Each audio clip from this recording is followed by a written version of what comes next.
Di awal film diperlihatkan seorang pria bernama Risu sedang asik bermain game di kamarnya. Tiba-tiba adiknya datang. Ia kecewa kepada Risu karena melewatkan tes melamar kerja dan bermain game di rumah. Ia menyebut Harisu parasit karena menganggur. Harisu kesal dan memutuskan untuk pergi dari rumah. Ia berjalan keluar rumah dan mengirimkan pesan kepada grup chat berisi dua orang teman baiknya, yaitu Karube dan Chota.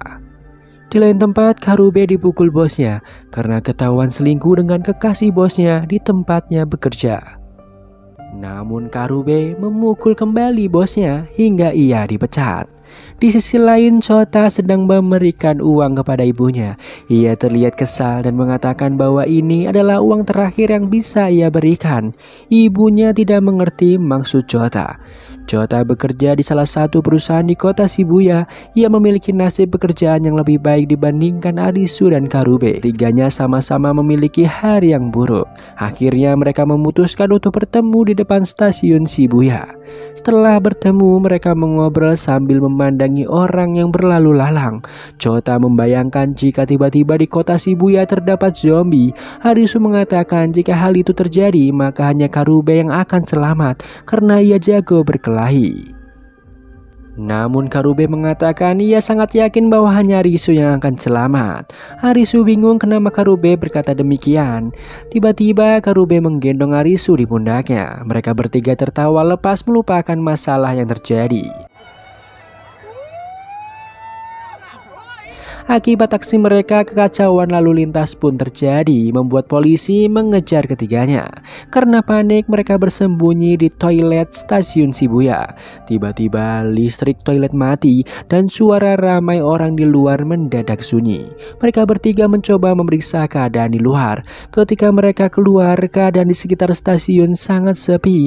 Mereka memeriksa keadaan di jalan raya, namun mereka sangat terkejut karena tidak ada satu orang pun di sana. Semuanya menghilang. Mereka bingung kemana perginya semua orang. Dan film pun baru dimulai.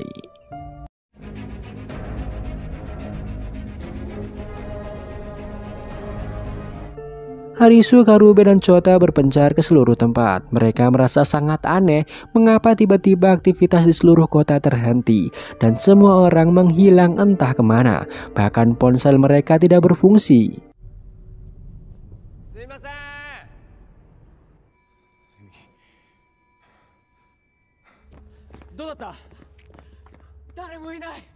Pada malamnya, mereka duduk di tengah jalan raya sambil meratapi semua keanehan yang terjadi. Harisu dan Chota mengatakan bahwa itu tidak terlalu buruk. Tidak ada yang bisa memarahi mereka dan bisa merasakan hidup bebas. Karube meminta mereka untuk berhenti bercanda. Tiba-tiba layar salah satu gedung di belakang mereka menyala dan berisi tulisan, "Selamat datang para pemain. Permainan akan dimulai sesaat lagi." Layar tersebut menunjukkan arah salah satu gedung yang harus mereka tuju. Ketiganya langsung menuju ke sana dan berharap akan menemukan orang lain. Sesampainya di sana, mereka memasuki gedung yang dimaksud. Di sana tertulis arahan kemana mereka bertiga harus pergi dan melangkah. Mereka mengambil ponsel yang sudah disediakan.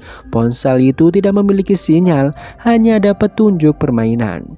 Tiba-tiba muncul seorang wanita yang bernama Saori Shibuki dari salah satu ruangan. Mereka bertiga merasa sedikit lega karena menemukan manusia lainnya. Terlihat Shibuki menghampiri ketiganya. Ia langsung mengambil kartu nama Chota dan melemparkannya. Tiba-tiba kartu tersebut berlubang seperti terbakar. Shibuki mengatakan mereka semua sudah melewati batas permainan dan tidak bisa kembali. Harisu mencoba melewati perbatasan, namun ujung rambutnya lebih dulu terbakar oleh laser. Kemudian muncul satu gadis SMA dari salah satu ruangan. Setelah berjumlah 5 orang, permainan bernama hidup atau mati siap dimulai. Mereka harus memilih pintu yang benar dalam waktu yang sudah ditetapkan. Chota merasa ini adalah permainan yang menarik. Ia mengabadikan momen itu melalui rekaman. Shibuki menyuruh untuk memilih pintu hidup, namun ia tidak mau membukanya sendiri. Tiba-tiba tercium bau bakar. Karena panik, gadis SMA pun langsung membuka pintu hidup dan seketika tewas tertembak laser. Rupanya itu salah. Ternyata jika salah memilih pintu, mereka benar-benar mati. Arisu mengatakan bahwa Shibuki telah membunuh gadis tadi. Shibuki mengatakan permainan ini memang harus menumbalkan orang lain agar dapat bertahan. Ia tidak mau membuka pintu selanjutnya karena takut mati.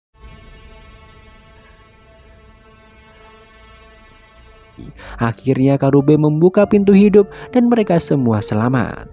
Mereka harus memilih pintu kembali. Karube mengatakan bahwa Shibuki harus bergantian membuka pintu, namun Shibuki menolak. Karube menyuruh Arisu berpikir pintu mana yang benar. Karube memukul kepala Arisu dengan harapan Arisu dapat berpikir. Rupanya benar. Arisu kembali mengingat nama merek mobil di depan gedung yang ia lihat saat masuk. Arisu berhasil menebak pintu yang benar. Arisu kembali memakai logikanya untuk berpikir dengan mengingat semua kejadian dan denah ruangan gedung.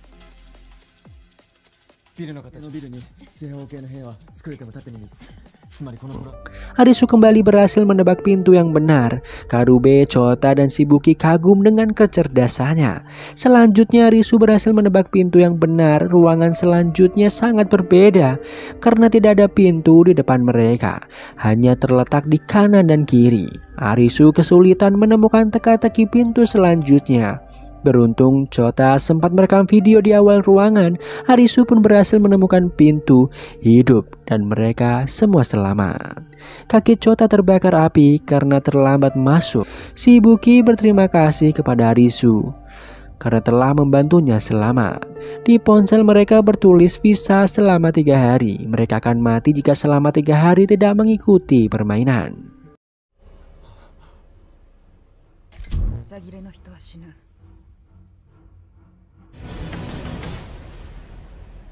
Scene beralih memperlihatkan seorang wanita bernama Usagi sedang memanjat tebing di pegunungan.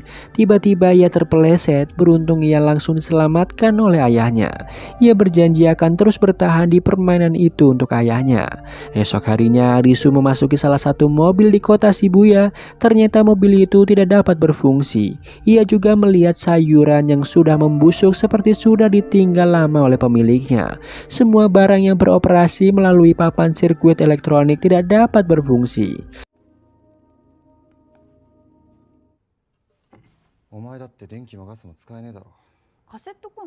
Malam harinya Arisu, Karube, Chota, dan Shibuki makan bersama dan berdiskusi bagaimana Shibuki bisa terjebak di dalam permainan. Shibuki mengatakan ketika sedang mandi, tiba-tiba lampu di toilet mati dan semua orang di sana menghilang.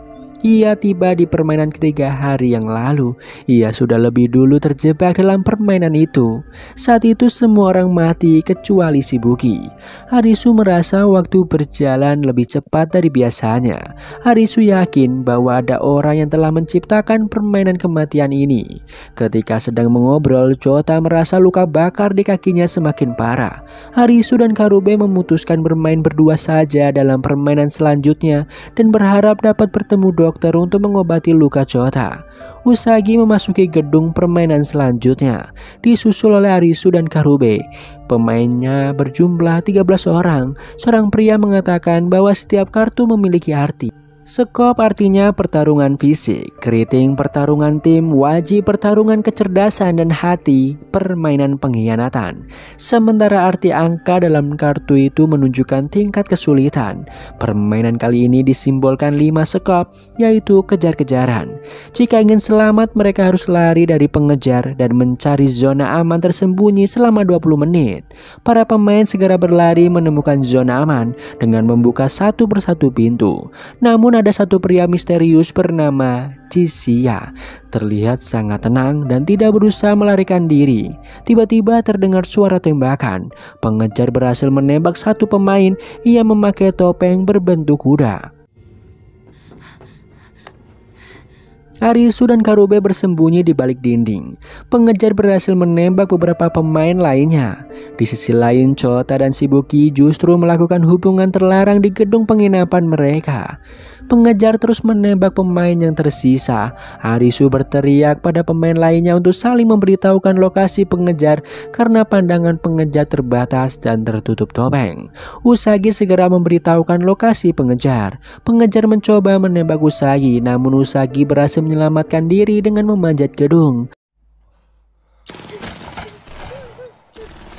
Arisu dan Karube bertemu pria bertubuh kekar bernama Aguni dan satu orang temannya.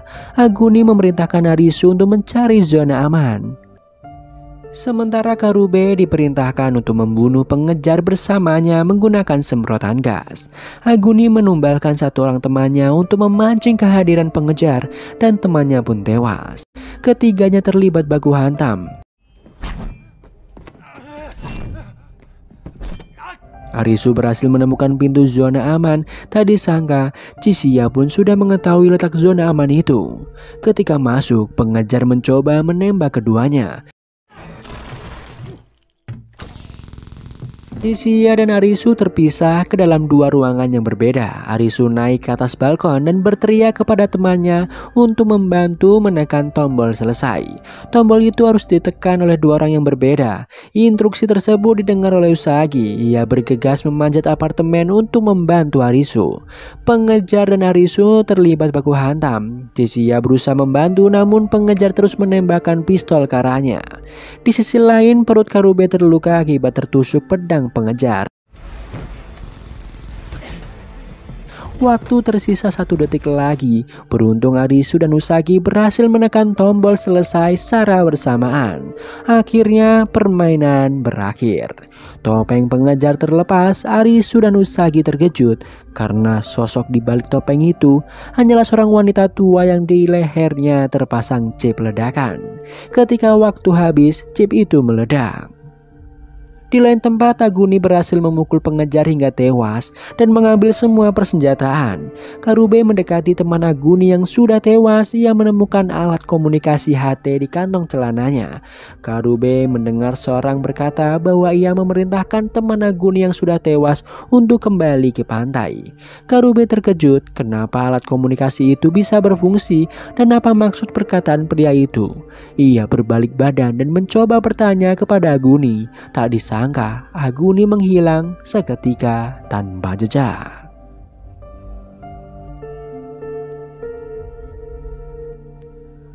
Arisu mengatakan kepada Usagi bahwa ia sudah membunuh wanita tua di balik topeng pengejar tadi. Usagi mengatakan bahwa itu bukan salah Arisu karena semua orang sengaja dibuat ikut dalam permainan.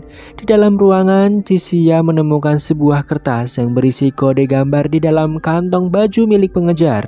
Di lain tempat, Shibuki mengingat masa lalunya yang melakukan hubungan terlarang dengan atasannya demi bekerja sebagai pegawai bank.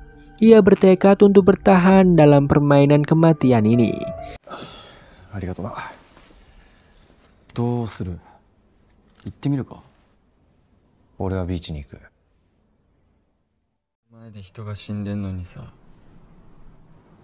Ore wa ikinokotte, ore wa ikinokoritai. Ikitai tte omotta. Di sisi lain, Karube mengambil cincin yang akan ia gunakan untuk melamar kekasihnya. Arisu, Karube, Chota, dan Shibuki memutuskan untuk pergi ke permainan selanjutnya. Sesampainya di sana, mereka harus memilih satu senjata tajam dan memakai kacamata berkalung khusus. Permainan bersimbol 7 hati berjudul Petak Umpet. Arisu teringat bahwa ini merupakan permainan pengkhianatan. Syarat permainan ini adalah satu orang menjadi serigala dan 3 orang lainnya menjadi domba. Siapapun serigala di akhir permainan, maka ia akan menang. Jika melewati 15 menit, maka seluruh kalung di leher domba akan meledak. Mereka terkejut karena hanya ada satu orang yang akan selamat. Di layar permainan tertulis bahwa serigala pertamanya adalah Chota. Chota ketakutan. Ia mencoba melepaskan kalung, namun Harisu mengatakan jika kalungnya dilepas maka akan meledak. Ketika Chota bertatapan dengan Harisu, peran serigala berpindah kepadanya. Rupanya setiap bertatapan maka peran serigala akan berpindah. Si Ibuki memikirkan strategi. Ia mengambil satu buah senjata dan memanggil Harisu, Karube dan Chota. Peran serigala berpindah kepada Shibuki. Shibuki berlari ke atas dan bersembunyi. Ia ingin menjadi serigala agar selamat. Karube mengejar Shibuki. Mereka bertengkar saling menyakiti. Perut Karube terluka. Peran serigala berpindah kepadanya. Harisu datang menolong Karube. Ia tidak sengaja menatap matanya. Peran serigala berpindah kepada Harisu.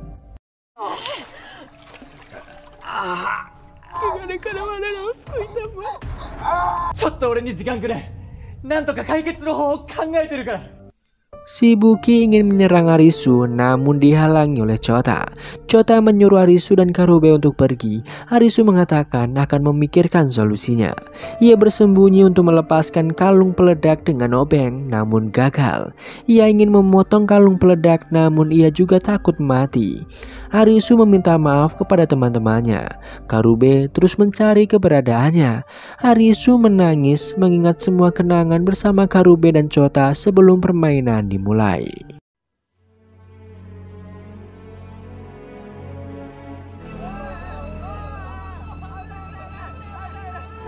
昼間からビール飲むんだ。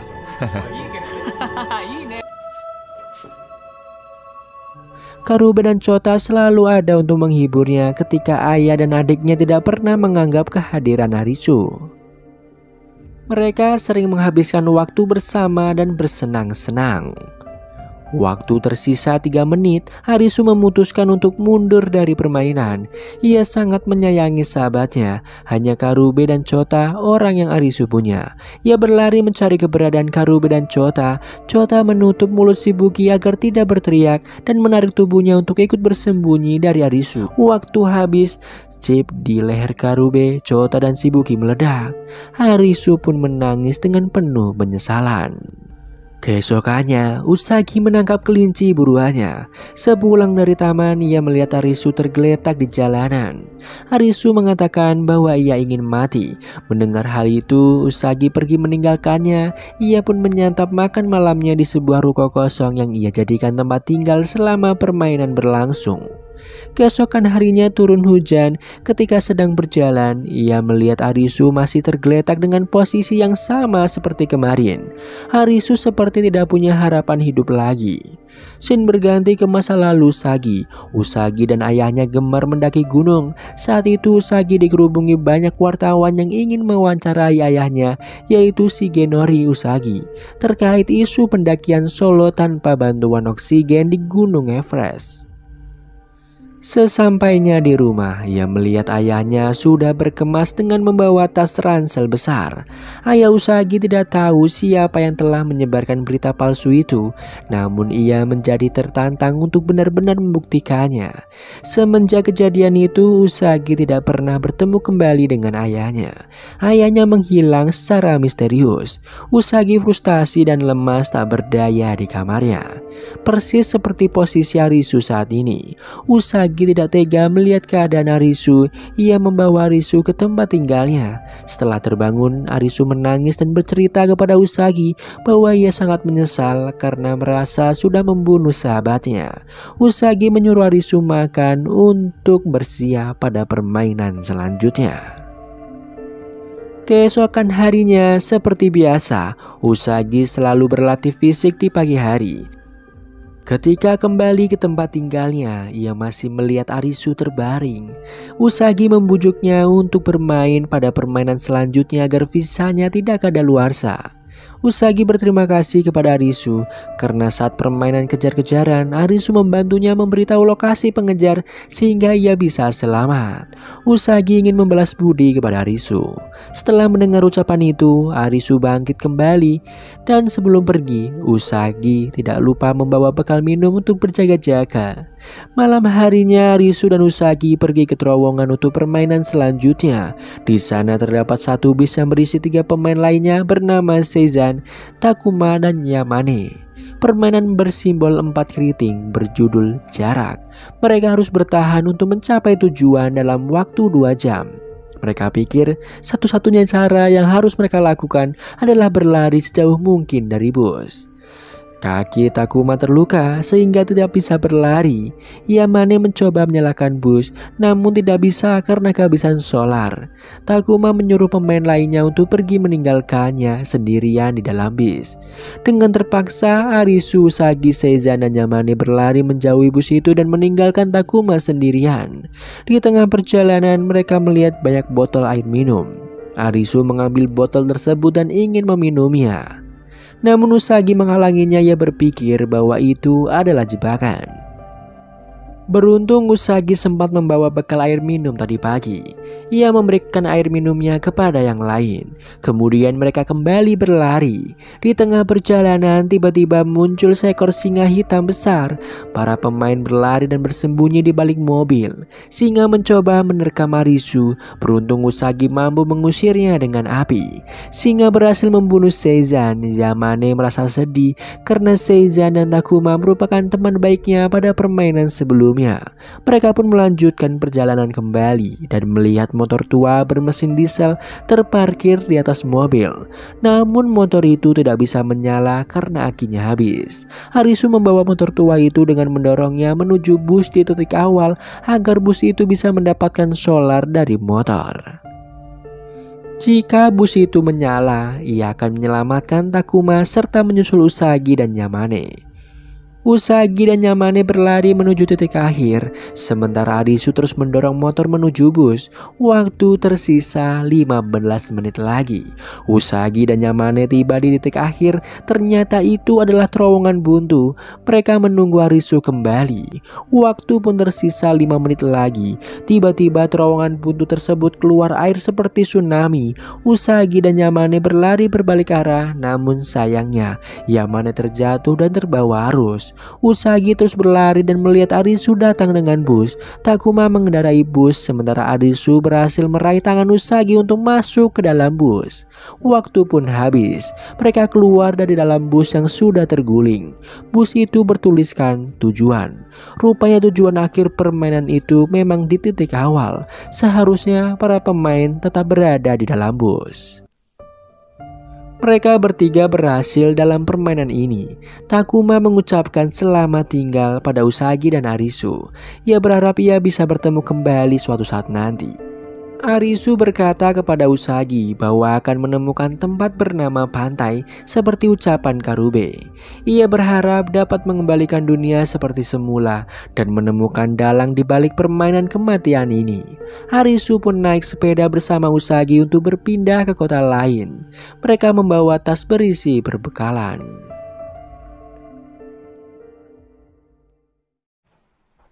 Mitsukaranai ne, Bichi.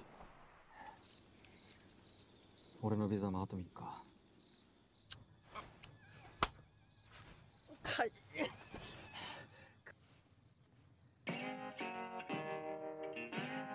生活の場をつなぐ道が耳上に広がってる。 Arisu dan Usagi mengikuti beberapa orang yang memakai gelang khusus. Ia yakin bahwa gelang itu dapat menunjukkan tempat yang dimaksud Karube, yaitu pantai. Akhirnya mereka sampai di seberang pantai. Tiba-tiba mereka ditangkap oleh orang tak dikenal dan dibawa ke pantai. Mereka bertemu Hater, yaitu pemimpin dan pendiri pantai. Pantai sendiri adalah hotel yang dihuni oleh puluhan pemain.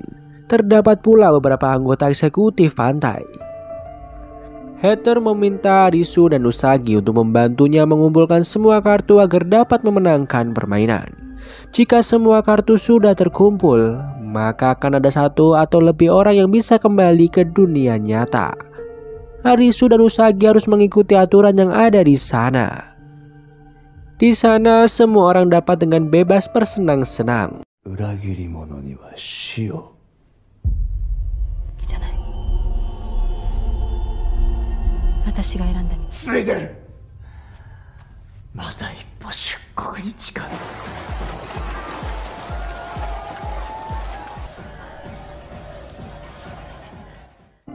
Malam harinya, permainan pun dimulai. Arisu dan Usagi bermain jenis permainan berbeda. Mereka berjanji untuk kembali dengan selamat. Permainan pun dimulai. Usagi bermain bingo.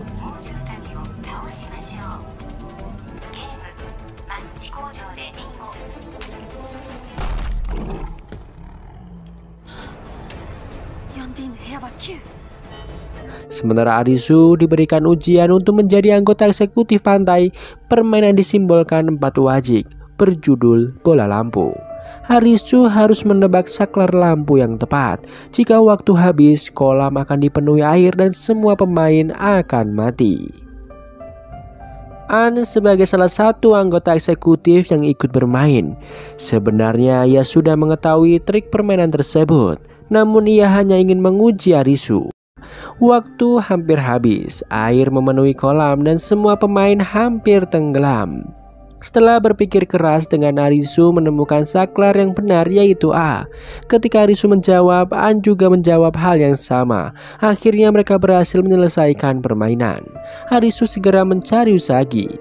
Demikian pula dengan Usagi, mereka senang dapat selamat dan bertemu kembali. Ketika sedang mengobrol, tiba-tiba datang Aguni dan para militan. Kuina mengatakan bahwa Aguni adalah pimpinan militan di pantai yang berwenang dalam kepemilikan senjata. Aguni datang menghampiri Arisu. Ia mengatakan bahwa bosnya menginginkan Usagi untuk menjadi salah satu wanita pelayan bosnya.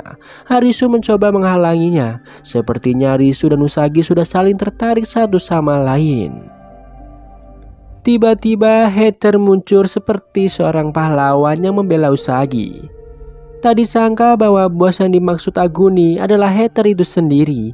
Heather tertarik dengan Usagi. Setelah melihat Arisu, Heather mengurungkan niatnya untuk membawa Usagi. Ia meminta Arisu untuk ikut dengannya. Arisu menuruti perintahnya.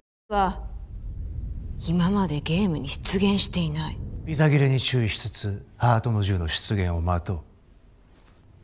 人の心や感情をもてあそぶゲーム。スペードだろうが百戦錬磨の俺がクリアしてやろう。 Di ruang pribadinya, Heather menceritakan pengalaman masa lalunya yang kelam kepada Arisu. Heather mengatakan semua pemain harus bersedia menyerahkan hidup mereka untuknya. Ia ingin menjadi satu-satunya orang yang selamat.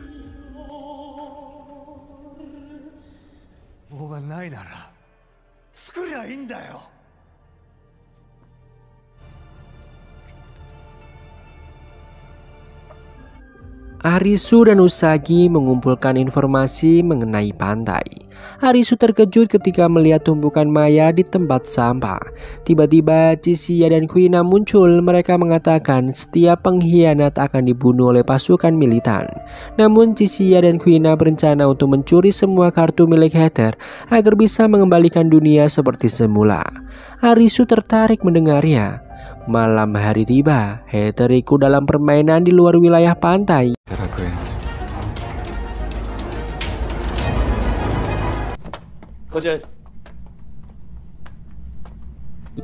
Keesokan harinya ia ditemukan tewas karena tertembak pistol. Di ruangan rapat, semua anggota eksekutif dan militan berkumpul.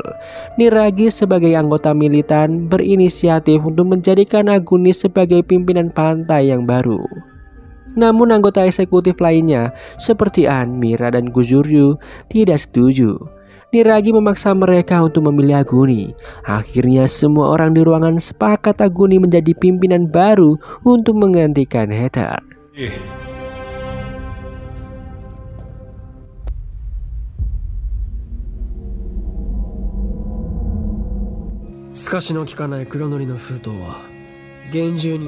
Chisiya menghasut Arisu dan Usagi untuk membantunya mencuri kartu Heather yang tersimpan di dalam berangkas.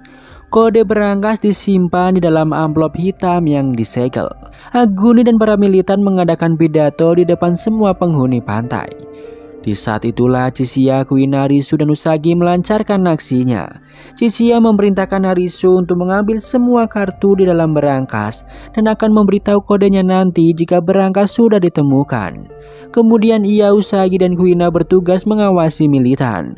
Harisu menemukan berangkas tersebut. Chishia mengetahui kode berangkas dari cincin yang dikenakan Heather bertuliskan BOSS yang mirip dengan angka 8022. Harisu segera menekan kode, namun berangkasnya tidak bisa dibuka. Ketika menoleh ke belakang, ternyata Chishia datang bersama para militan. Harisu dan Usagi sangat kecewa telah dijebak Chishia. Harisu pun dipukuli. Ia dimasukkan ke dalam ruangan dengan mata dan mulut ditutup.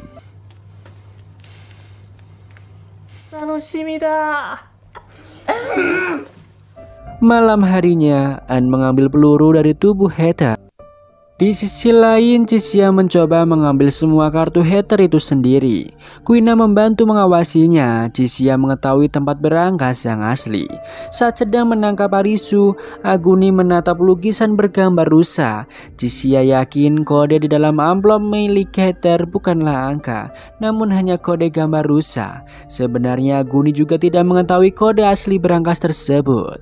Chishia segera membuka lukisan rusa dan memasukkan kode 8022 dan berhasil mengambil semua kartu. Di sisi lain, Niragi mencoba menodai Usagi, namun Usagi menggigit tindik Niragi hingga berdarah. Tiba-tiba TV di ruangan menyala, tertulis permainan 10 hati akan segera dimulai. Semua orang pun panik. Sebelumnya belum pernah terjadi permainan di dalam pantai. Usagi segera melarikan diri dari Niragi. Semua orang berkumpul di aula pantai dengan membawa ponsel masing-masing. Harisu tidak ikut bermain karena masih terkunci di dalam kamar. Di aula tersebut terdapat satu orang wanita bernama Momoka tewas tertusuk. Permainan itu pun berjudul Perburuan Penyihir. Mereka diharuskan mencari penyihir pembunuh Momoka. Seorang bernama Asahi menghampiri jasad Momoka. Ia merasa kehilangan sahabat baiknya itu. Semua pemain bersorak menuduh Asahi sebagai pelakunya. Tiba-tiba Mira datang dan mengatakan mungkin ada pelaku lain. Pemain lainnya melihat darah di tangan An dan langsung menuduhnya. An menjelaskan bahwa darah itu berasal dari jasad Heather. Ia menemukan peluru di tubuhnya dan yakin bahwa pembunuh Heather berada di wilayah pantai. Semua pemain terkejut. Aguni datang. Ia mengatakan jika tidak ada yang mengaku sebagai penyihir, maka semua orang akan dibunuh dan dilemparkan ke dalam api penghakiman. Semua anggota militan akan membunuh semua pemain yang ada di sana secara brutal, termasuk anggota eksekutif.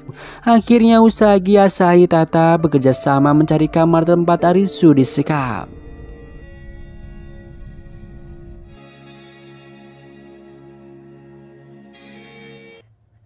Majo 見つかるわけないやん。中庭までおびき出せ。遠くから運んでくんの面倒だからな。An mengatakan kepada Kuina bahwa ia akan mencari penyihir pembunuh Momoka melalui jejak sidik jari, karena An adalah ahli forensik di kepolisian. Ketika sedang berjalan, tiba-tiba muncul samurai, yaitu anggota militan. Kuina berkata kepada An untuk segera pergi. Ketika sedang membidik salah satu pemain, Niragi teringat masa lalunya yang kelam. Niragi adalah korban perundungan teman-teman sekolahnya. Di lain tempat, Samura mencoba membunuh Kuina.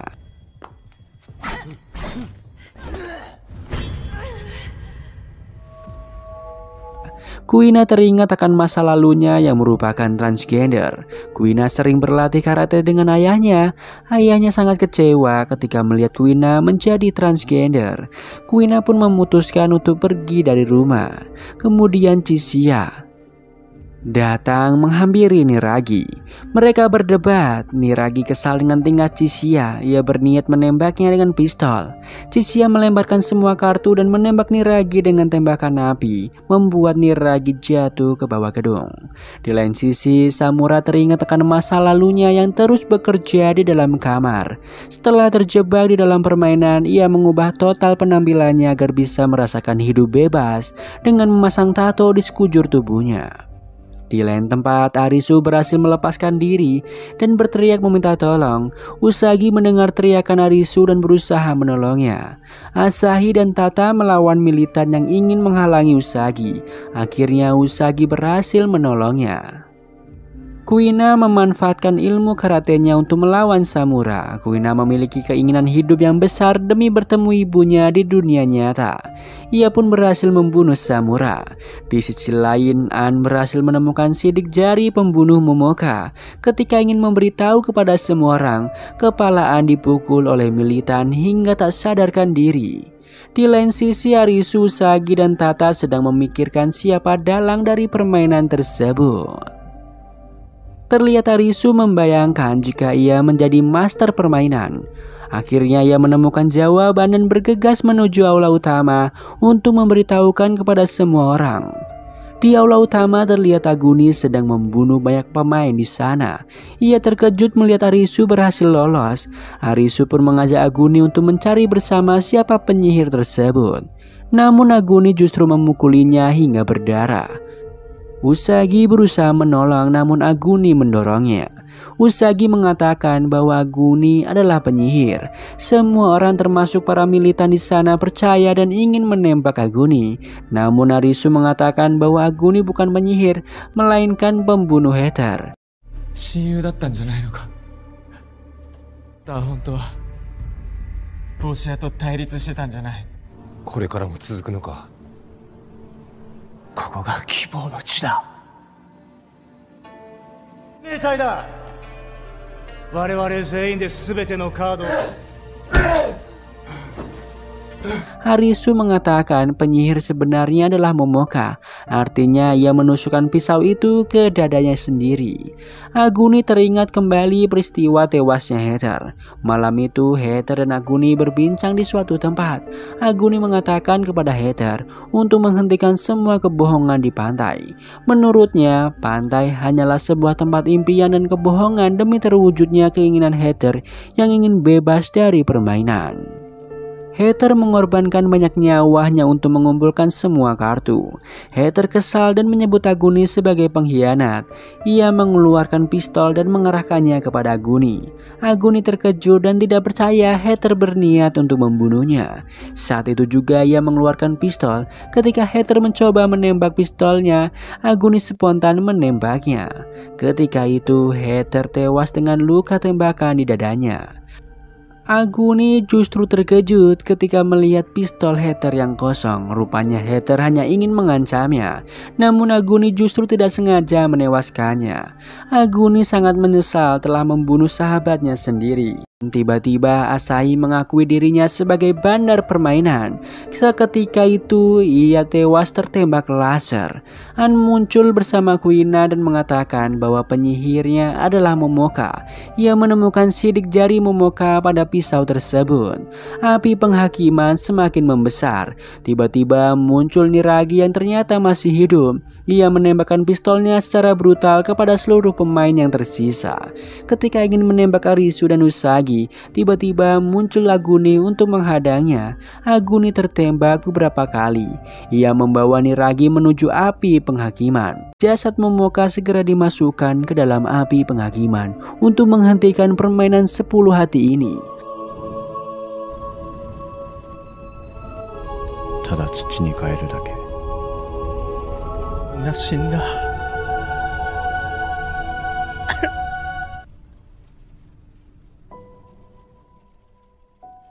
Arisu melihat ponsel Asahi sedang merekam semua peristiwa tersebut.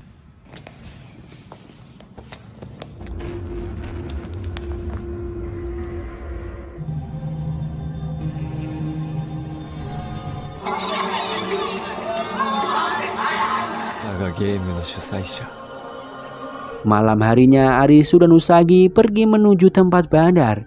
Sesampainya di sana mereka bertemu dengan Chishia dan Kuina. Rupanya Chishia mengetahui tempat tersebut berdasarkan kode rute gambar yang ia temukan pada saku wanita tua pengejar yang tewas saat permainan kejar-kejaran. Rupanya semua bandar permainan sudah tewas tertembak laser. Tiba-tiba layar menyala dan muncul wajah Mira yang telah menyamar sebagai anggota eksekutif pantai. Mereka berempat terkejut karena Mira merupakan salah satu master permainan.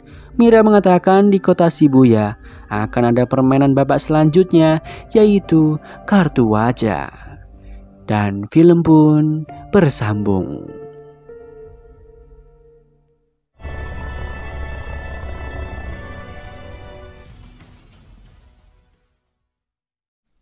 Terlihat Arisu, Usagi, Chishia, dan Kuina sampai di kota Shibuya. Setelah menunggu beberapa saat, permainan tersebut tak kunjung dimulai.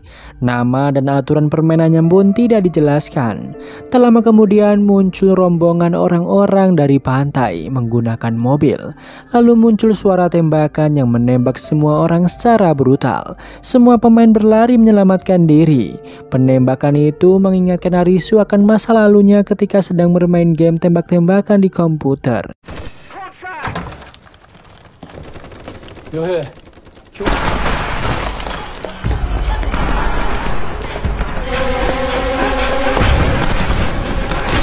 Terlihat langit kota Shibuya dipenuhi kartu wajah. Arisu mengatakan bahwa itu adalah Raja Scum. Arisu, Usagi, Chishia, dan Kuina bersembunyi di balik mobil untuk menghindari tembakan. Kemudian muncul Tata dan An menggunakan mobil dari pantai. Namun saat Chishia ingin masuk, Raja Scum melemparkan bom peledak. Arisu mengatakan bahwa kartu Scum melambangkan pertarungan kekuatan. An juga mengatakan kota Shibuya sudah dijadikan arena permainan Raja Scum.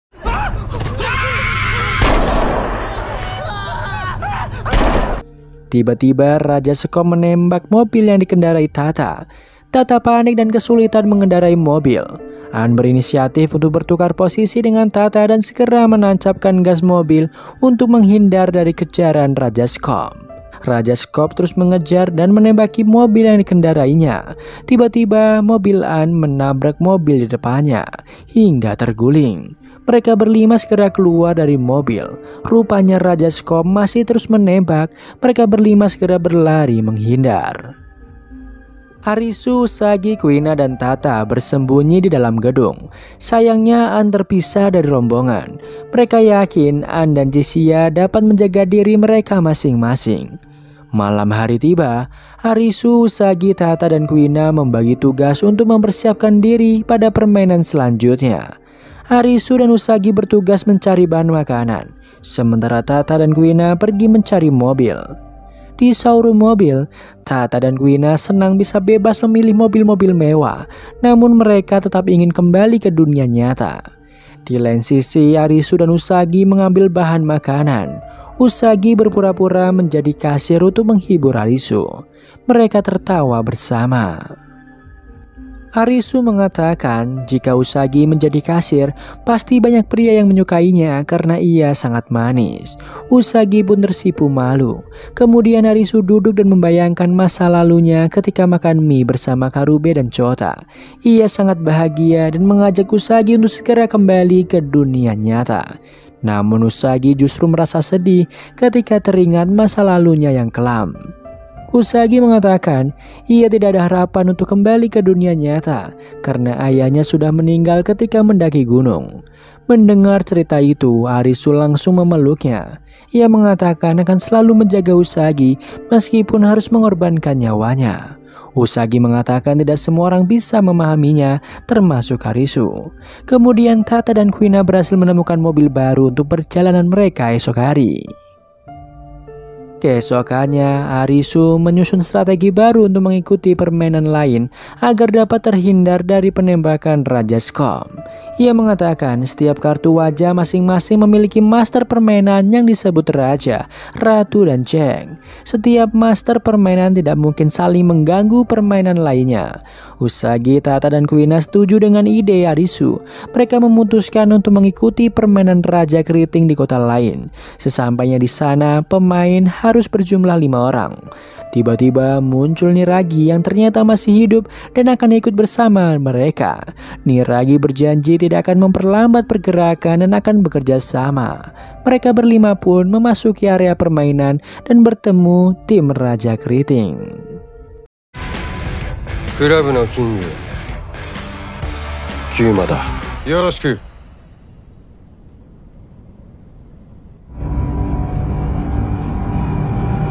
Keriting melambangkan pertarungan tim. Raja Keriting dan timnya merupakan mantan pemain band sekaligus pembuat permainan ini yang kemudian dikembangkan oleh Chitara.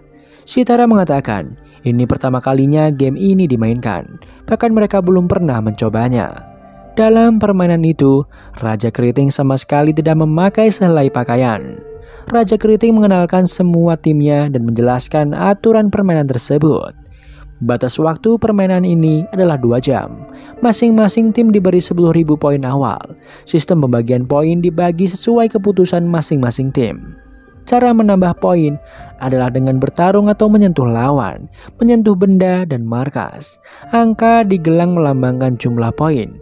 Pemenangnya adalah tim yang memiliki poin terbanyak. Raja Keriting menyuruh Arisu dan Usagi berpegangan tangan untuk mendemonstrasikan permainan.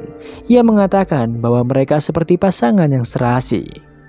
Pemain yang berpegangan tangan dapat bertarung dengan jumlah poin mereka untuk bersama-sama melawan musuh. Di area permainan terdapat 6 benda yang tersembunyi di dalam kontainer.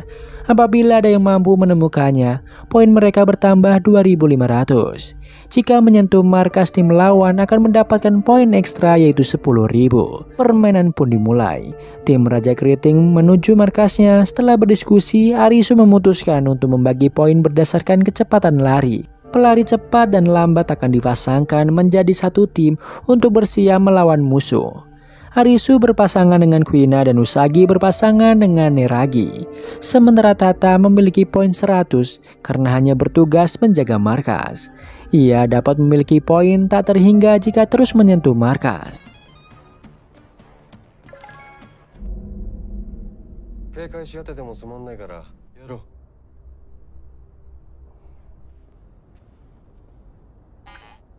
連中は生死を共にする対等な仲間なんだよ。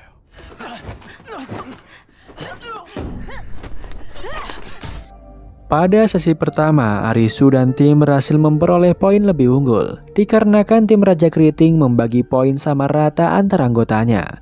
Pada sesi kedua, tim Raja Keriting menyusun strategi untuk menyentuh markas Arisu. Di sana hanya Tata seorang diri yang sedang berjaga.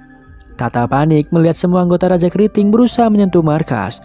Dengan spontan, Tata langsung menyentuh Chitara yang merupakan anggota tim Raja Keriting. Chitara pun tertembak laser. Niragi terus menyalahkan Tata karena tidak bisa menjaga markas dengan benar. Melihat sahabat baiknya tewas, pada sesi ketiga Raja Keriting menyusun strategi baru. Mereka berusaha mengambil lebih banyak poin. Waktu tersisa 30 menit lagi, namun poin tim Arisu tertinggal cukup jauh.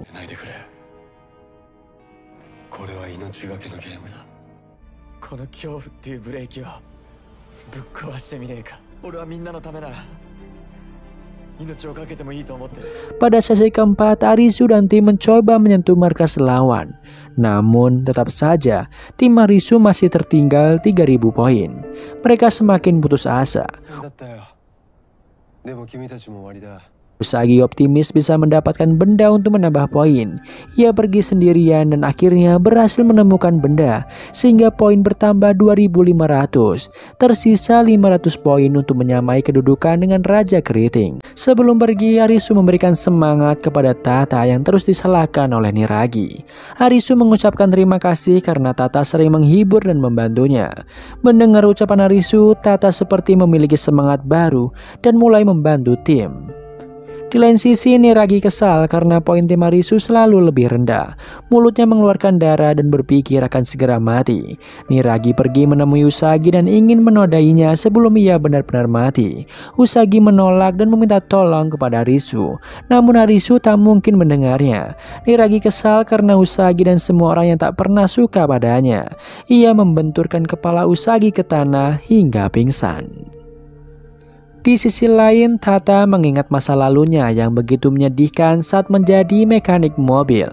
Di lingkungan kerja dan keluarganya, Tata selalu disalahkan dan tidak pernah dihargai. Semua kerja kerasnya yang ia lakukan selalu salah di mata mereka. Ia juga pernah melakukan kesalahan di tempat kerjanya sehingga menyebabkan satu tangan rekannya patah. Hal itu membuat semua orang semakin menjauhinya. Ketika Niragi sedang menodai Usagi, tiba-tiba Arisu datang dan langsung memukulinya. Arisu sangat kecewa dengan perbuatan Niragi. Arisu segera menggendong Usagi ke markas. Usagi meminta maaf kepada Arisu karena tidak bisa membantu sampai akhir. Arisu pun meminta maaf pada Usagi karena tidak bisa menjaganya. Waktu tersisa 5 menit lagi, Arisu dan Kyuma bertemu di tepi pantai. Kyuma dan timnya optimis akan menang. Arisu berterima kasih kepada Kyuma karena telah mengajarkannya banyak hal. Sebelum Arisu mati, ia ingin berjabat tangan untuk yang terakhir kalinya pada Kyuma. Tak disangka poin tim Kyuma justru semakin berkurang. Kyuma bingung trik apa yang dilakukan Arisu. Arisu teringat kejadian sebelum bertemu Kyuma. Ia melihat Tata sedang mencoba melepaskan gelang dengan cara mencembitkan pergelangan tangannya ke pintu kontainer. Akhirnya tangan Tata pun putus dan gelang itu berhasil dilepas. Di akhir hidupnya, Tata ingin menyelamatkan nyawa timnya meskipun harus mengorbankan nyawanya sendiri. Kyuma dan timnya kalah. Teman-teman Kyuma juga tidak menyalahkan Kyuma di saat-saat terakhir karena Kyuma sudah banyak membantu mereka dalam permainan sebelumnya. Rupanya Kyuma dan teman-temannya merupakan mantan pemain seperti Arisu. Mereka sudah banyak melewatkan permainan sebelumnya hingga bisa menjadi raja. Akhirnya raja keriting yaitu Kyuma dan timnya mati tertembak laser. Kapal udara berwajah kartu keriting pun ikut terbakar. Arisu, Kuina, dan Usagi segera menemui Tata. Rupanya Tata tewas karena kehabisan darah. Mereka bertiga berjanji untuk terus bertahan hidup karena pengorbanan Tata. Dari kejauhan, Niragi rupanya masih hidup. Di lain tempat, Chichiya sedang menghadapi permainan hati. Ia bermain bersama pemain-pemain lain yang tak dikenalnya. Permainan tersebut bernama sel isolasi. Pemain harus menebak simbol yang muncul di belakang kalung yang dipakai. Saat menebak, mereka dimasukkan ke dalam masing-masing sel. Jika tebakan salah dan waktu habis, maka kalung akan meledak.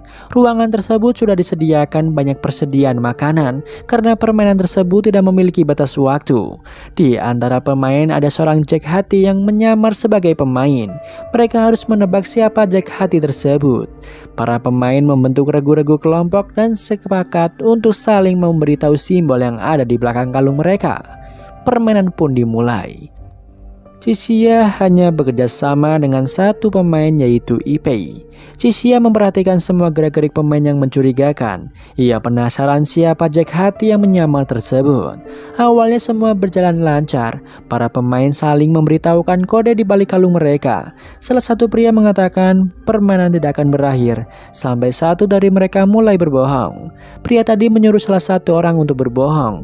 Ketika semua pemain memasuki sel dan menebak, satu pemain pun tewas karena kebohongan tadi. Seiring berjalannya waktu, semua pemain di sana semakin banyak yang berbohong dan tewas, termasuk rekan Chichiya yaitu Ipei. 口裏合わせようとしたら反対したよね。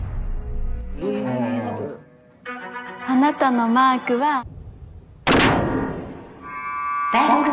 してよ。あなたのはクラブ。みんなも危ないよ。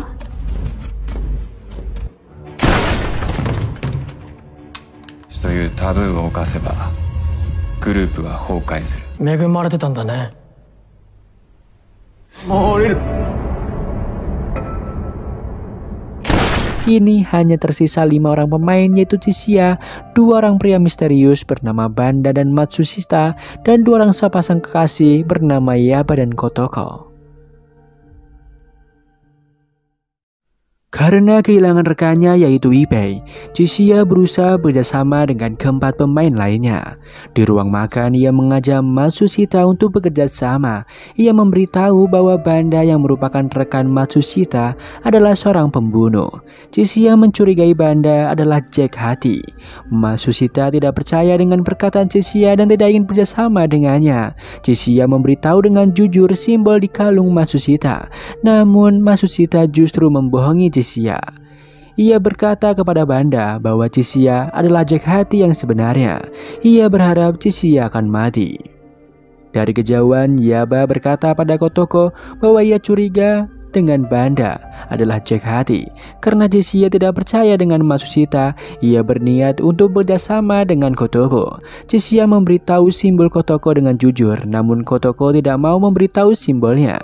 Di lain tempat, Yaba memberitahu simbol Kotoko dengan jujur, namun untuk pertama kalinya Kotoko membohongi Yaba. Di lain tempat, Banda memberitahu simbol yang benar kepada Matsushita. Sebaliknya, Matsushita justru membohongi Banda. Tibalah waktu untuk menebak. Karena tidak ada yang bisa dipercaya, Chishia menebak sendiri simbolnya. Waktu habis, Matsushita keluar dari sel. Ia tertawa dan mengira bahwa semua rekannya telah mati. Beberapa saat kemudian, Chishia, Banda, dan Yaba keluar dari sel. Mereka bertiga selamat. Tak disangka Matsushita adalah Jack Hati yang sesungguhnya. Kotoko tewas karena dibohongi Matsushita. Chishia mengatakan Kotoko dan Matsushita bekerjasama melalui kode snack makanan. Matsushita menyuruh Kotoko untuk berbohong kepada Yaba. Banda dan Yaba juga bekerjasama karena merasa dibohongi oleh Matsushita. Karena kesal, Banda dan Yaba menginterogasi Matsushita di dalam sel. Matsushita ketakutan dan memilih untuk bunuh diri. Akhirnya permainan selesai. Balon udara bersimbol Jack Hati ikut terbakar. Di lain tempat, Kuina mengucapkan perpisahan kepada Arisu dan Usagi. Ia ingin mencari An dan Chishia. Sembari membantu menyelesaikan permainan, semakin banyak kartu wajah yang diselesaikan, maka semakin cepat pula mereka bisa kembali ke dunia nyata. Kuina berpesan kepada Arisu untuk menjaga Usagi. Ia berharap dapat bertemu kembali dengan mereka. Keesokan harinya, Usagi mengajak Arisu untuk menangkap hewan buruan. Mereka tampak begitu bahagia ketika bersama. Ketika sedang menangkap kelinci, tiba-tiba terdengar suara tembakan. Rupanya Raja Skop baru saja menembak beberapa pemain di sana. Salah satu pemain yang tertembak mengatakan bahwa ia memiliki rekaman film di dalam mobil. Arisu dan Usagi membuka video tersebut. Dalam video terlihat An yang tidak sengaja terekam. Ia sendirian dan mengatakan akan pergi keluar kota Tokyo untuk mencari tahu kebenaran yang sebenarnya. An merasa waktu dan kehidupan berjalan tidak normal. Ketika sedang melihat rekaman, terdengar tembakan Raja Skop. Arisu dan Usagi berlari ke dalam hutan. Raja Skop terus menembaki Usagi yang bersembunyi. Tiba-tiba kepalanya terbentur oleh panah dan pingsan. Malam harinya, Arisu terbangun dan melihat seorang yang berjalan ke arahnya. Ia mengira itu Usagi. Rupanya itu adalah seorang wanita dengan kaki palsu bernama Hiya. Hiya mengatakan kepada Arisu untuk berterima kasih pada seseorang yang telah membantunya. Tak disangka orang yang telah menolongnya adalah Aguni. Rupanya Aguni masih hidup. Aguni menanyakan kabar teman-teman Arisu. Rupanya sikap Aguni sudah berubah menjadi lebih baik. Ia berencana membunuh Raja Skop dan meminta Arisu membantunya. Aguni bertanya tentang tujuan hidup Arisu.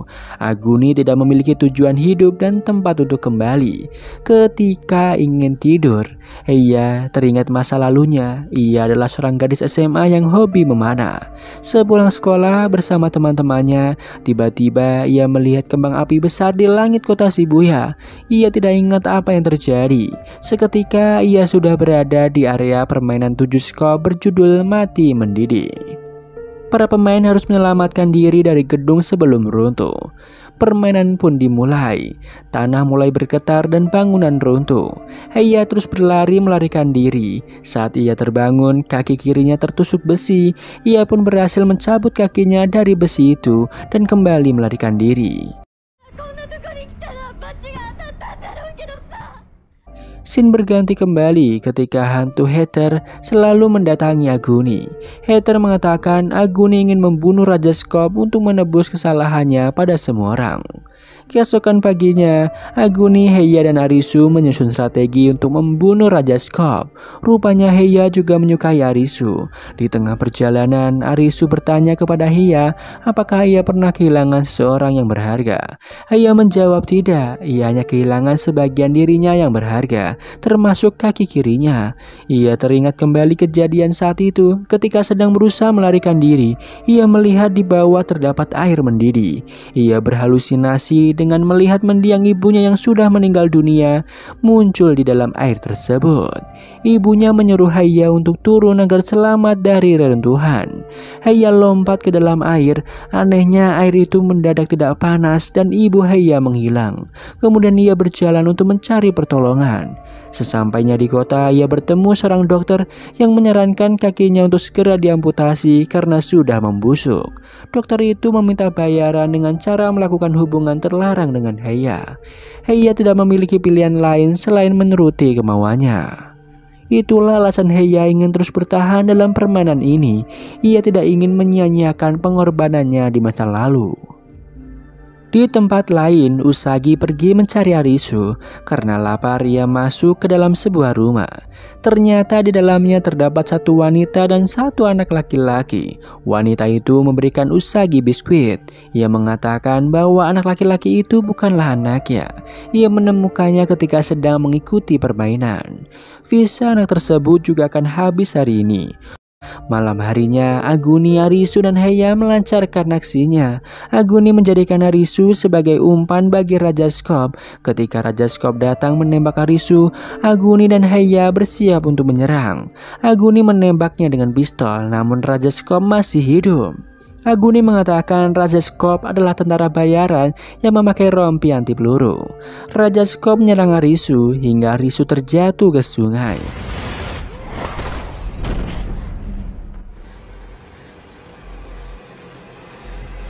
Keesokan harinya, Arisu pergi mencari Usagi.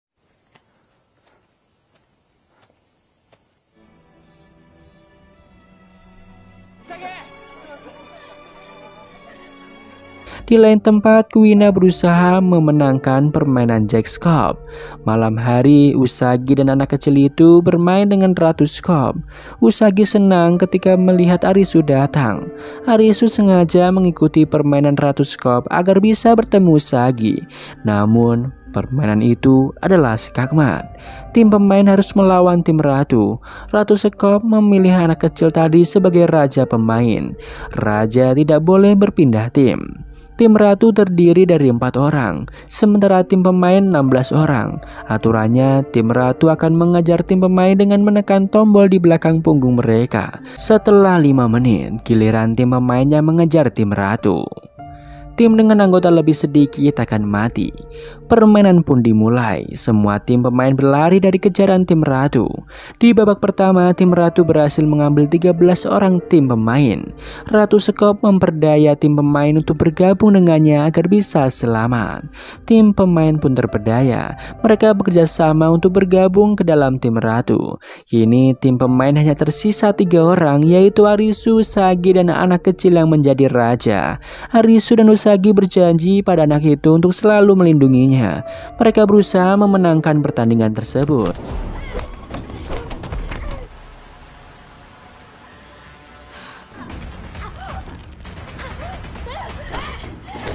Lihat Ratu Skop terus mengejar Arisu, namun berhasil dihalangi oleh Usagi. Arisu dan Usagi menyusun rencana baru. Mereka harus mengejar tim pemain yang sudah diambil oleh Ratu Skop. Usagi menanyakan kembali apakah tim pemain benar-benar memilih Ratu Skop. Ia membujuk mereka agar dapat mengalahkan Ratu Skop dan kembali ke dunia nyata. Perkataan Usagi berhasil menyadarkan mereka, dan para pemain itu kembali bekerja sama untuk memenangkan permainan.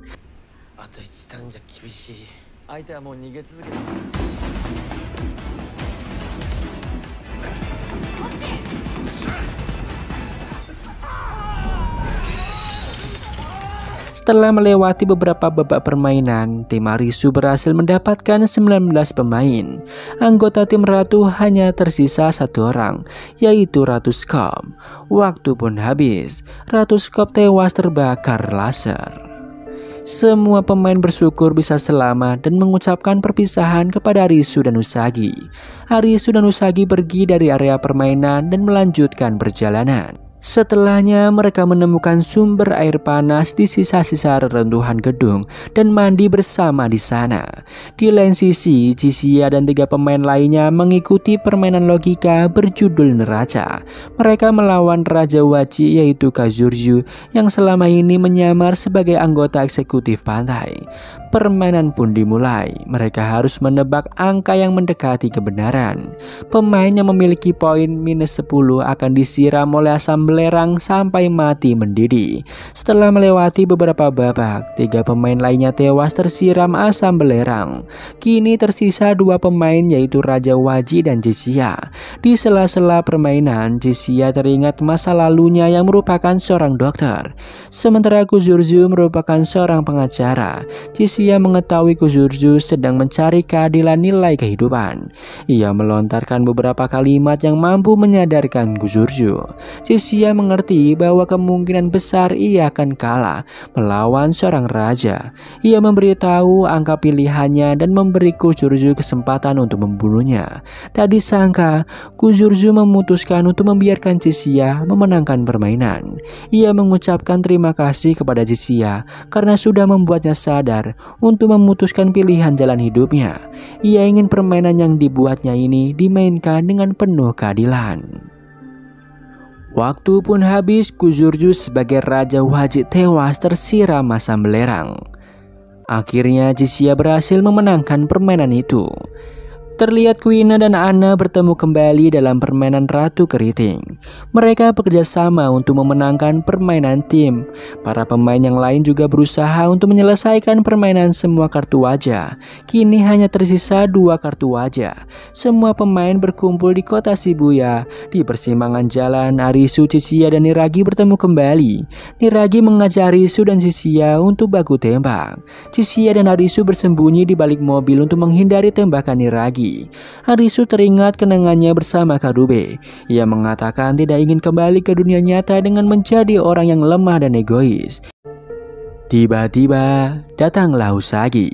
Niragi mencoba menembakinya. Saat Niragi menembakinya, Arisu spontan menembaki Niragi. Rupanya tembakan Niragi tidak mengenai Usagi. Chishia memasang badannya untuk melindungi Usagi. Terlihat Chishia mengatakan bahwa ia ingin menjadi seseorang yang berbeda. Perkataan Arisu dan Raja Waji menyadarkannya untuk menjadi orang yang lebih baik lagi saat kembali ke dunia nyata. Tiba-tiba saja Raja Skop datang dan menembak pemain dengan brutal. Arisu dan Usagi segera menyembunyikan Chishia dan Niragi yang masih hidup di bawah mobil. Mereka bekerja sama dengan Kuina dan An, Heiya dan Aguni. Kuina membawa bom buatan dari Chishia. Arisu memiliki ide untuk meledakkan bom tersebut di dalam apotek. Raja Skop membuka penutup wajah dan jubahnya. Benar saja, ia adalah seorang tentara seperti Aguni.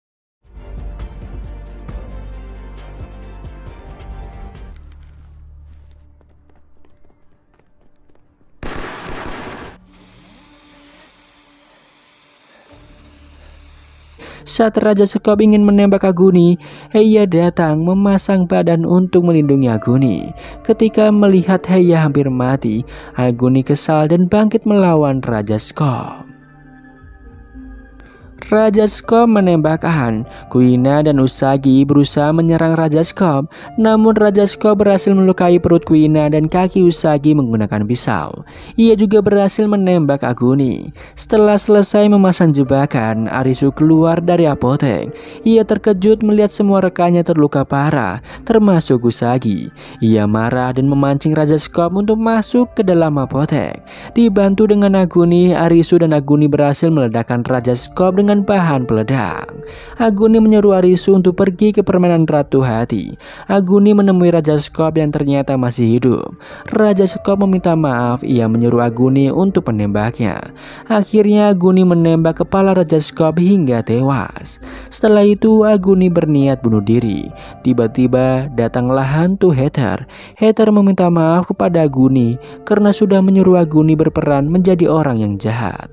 Heather berpesan kepada Aguni untuk menjaga diri dan melanjutkan kehidupannya. Di lain sisi, Heiya rupanya masih hidup. Ia merangkak untuk mencari Aguni. Sementara An sudah hampir mati. Ia berpesan kepada Kuina jika nanti kembali ke dunia nyata, Ia berharap dapat menjadi teman baik Kuina. Arisu berhasil bertemu dengan Usagi yang sudah terluka parah. Mereka berdua berjalan menuju area permainan Ratu Hati untuk menyelesaikan permainan. Mereka berharap dapat menyelamatkan teman-temannya yang hampir mati agar bisa kembali ke dunia nyata. Terlihat mereka bertemu dengan Mira si Ratu Hati. Permainan terakhir ini berjudul kroket. Arisu hanya perlu bermain sebanyak 3 putaran tanpa henti. Terlepas dari menang atau kalah, Arisu dan Mira memulai permainan. Usagi duduk menunggunya. Di sela-sela permainan, Mira mengajak Arisu dan Usagi beristirahat sejenak dengan meminum teh. Arisu menanyakan kapan permainan ini akan berakhir. Namun Mira tidak ingin menjawabnya. Mira mengatakan bahwa dia adalah perancang permainan 7 hati yang menewaskan Karube dan Chota, sahabat Arisu. Arisu pun marah dan ingin membunuh Mira dengan pistol. Namun dia sadar jika ia membunuh Mira, maka permainan itu tidak pernah bisa selesai. Arisu mengurungkan niatnya dan duduk kembali. Mira kembali memainkan pikiran dan hati Arisu. Ia membuat Arisu berhalusinasi bahwa Arisu dan Usagi adalah pasien gangguan jiwa, sementara Mira adalah dokter psikiaternya. Mira mengatakan bahwa Arisu telah menyebabkan Karube dan Chota meninggal dunia karena kecelakaan. Pikiran Arisu dibuat menjadi semakin tidak karuan. Di dalam halusinasinya, Mira menyuruh Arisu untuk meminum obat penenang. Namun Usagi mencegah Arisu untuk tidak meminumnya. Usagi menyadarkan Arisu untuk tidak percaya dengan kata-kata Mira.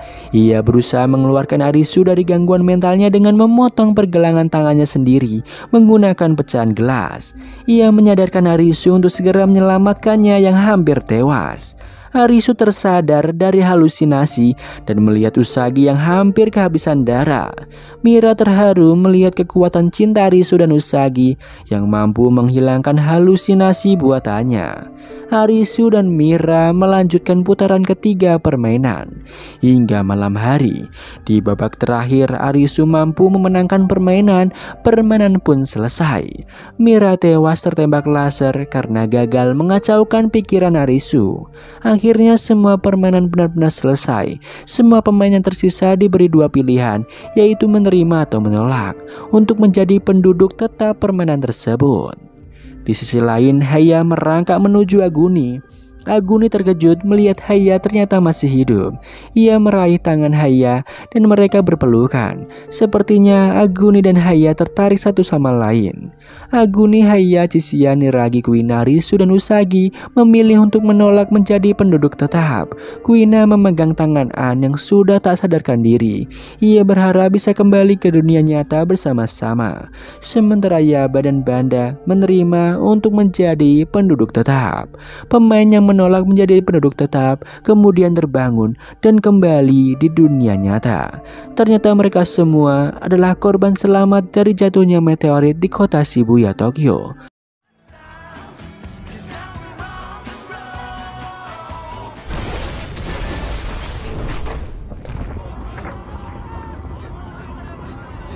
Adik Arisu memberitahukan bahwa jantung Arisu sempat terhenti selama 1 menit. Saat itu ia berada di perbatasan hidup dan mati. Begitupun dengan pemain yang selamat lainnya. Di sisi lain, An berhasil melewati masa kritisnya.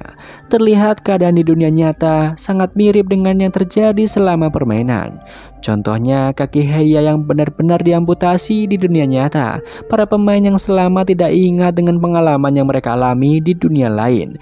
Namun beberapa sedikit mengenali, termasuk Arisu dan Usagi yang bertemu di mesin minuman otomatis. Di sini Arisu mengajak Usagi untuk saling mengenal satu sama lain lagi. Bahkan mereka merasakan seperti ada cinta di dalam hati yang entah kapan munculnya. Akhirnya mereka memutuskan untuk berjalan-jalan di taman. Di taman terdapat meja yang berisi sekumpulan kartu remi. Kartu itu terbang terbawa angin dan hanya menyisakan 1 kartu, yaitu kartu Joker. Dan Alice in Wonderland selesai. Semoga terhibur, sampai jumpa di film series berikutnya.